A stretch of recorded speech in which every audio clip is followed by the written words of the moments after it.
आज की इस प्यारी सी मॉर्निंग के साथ मैं प्यारे से कुछ भाव आपके लिए लेकर आया हूँ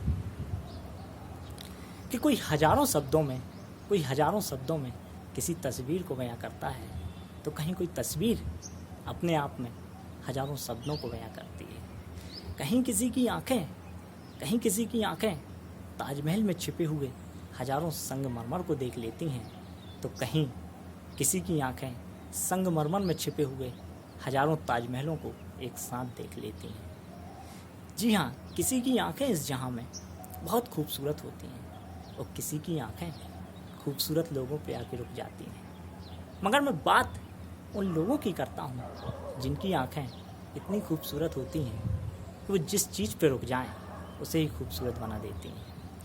कहते हैं कि जैसी हमारी समझ होती है वैसे ही हमें दुनिया दिखाई देती है। जैसे जैसे हमारी समझ बढ़ती है दुनिया को देखने का हमारा नज़रिया भी बदलता है। जी हाँ, चीज़ें वैसी नहीं होती जैसी वो चीज़ें हैं, बल्कि इंसान जिस प्रकार का होता है उस प्रकार उसे चीज़ें नज़र आती हैं। बात को समझने के लिए हम पुष्प वाटिका की ओर चलते हैं और उन फूलों की बात करते हैं। किसी को उन फूलों में जयमाला नज़र आती है तो किसी को उन फूलों में आराधना नज़र आती है। बात एक संगीतकार की करें जो उन फूलों से संगीत खोज लाता है और एक कलाकार कला के नए रंग खोज लाता है। बात मैं अपनी करूं तो मुझे तो उन फूलों में ना ही प्रकाश संश्लेषण नज़र आता है और ना ही क्लोरोफिल नज़र आता है। मैं तो जीवन जीने की कला में माहिर हूँ, इसलिए मुझे उन फूलों में भी जीवन ही नज़र आता है। इसलिए वो फूल भी मुस्कुराते हैं और हमसे कह जाते हैं कि जब तक जियो तो हमारी तरह औरों के लिए जीना और मरकर अपनी खुशबू से ये जहां महका देना। जैसे फूलों से पराग को इकट्ठा किया जाता है वैसा हम अपने जीवन में अच्छाइयों को इकट्ठा करें, क्योंकि फूलों की खुशबू तो केवल हवाओं की दिशाओं में फैलती है, लेकिन अच्छाइयों की खुशबू बिना हवाओं के चारों दिशाओं में फैलती है। हम अपने जीवन में हमेशा फूलों को याद रखें और कांटों को विलीन हो जाने दें। जितना हम अपने जीवन में फूलों को याद रखते हैं उतने नए फूल खिलने की संभावनाएं बढ़ जाती हैं। और इतना दीनहीन और दरिद्र जीवन किसी का नहीं होता कि उसके जीवन में कभी भी सौंदर्य और सुगंध का फूल नहीं खिला होता। हम बाहर के दर्पण में देखकर केवल तन को संवारने में न लगे रहें, बल्कि हम मन के दर्पण से खुद को निहारने की कला भी सीखते रहें।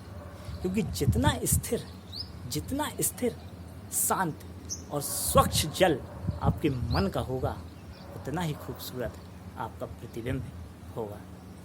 हम अपने जीवन को हमेशा खुलने का मौका दें, अपने तन को हमेशा खिलने का मौका दें, अपने मन को हमेशा संवरने का मौका दें। जीवन की गलतफहमियों को दूर करके दिल को साफ रखने का प्रयास करें। मेरी नज़र से न दूर होना एक पल के लिए, मेरी नज़र से न दूर होना एक पल के लिए।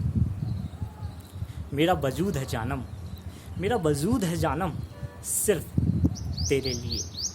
एक नया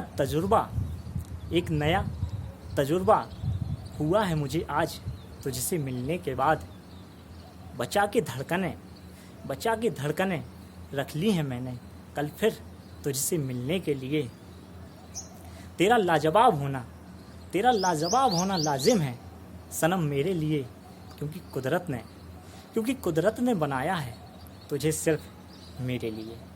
मेरे इन्हीं शब्दों के साथ आप जीवन में हमेशा अच्छा सोचें, अच्छा देखें, अच्छा बोलने का प्रयास करें और न सिर्फ खुद अच्छा बने बल्कि औरों को अच्छा बनाने का प्रयास करें।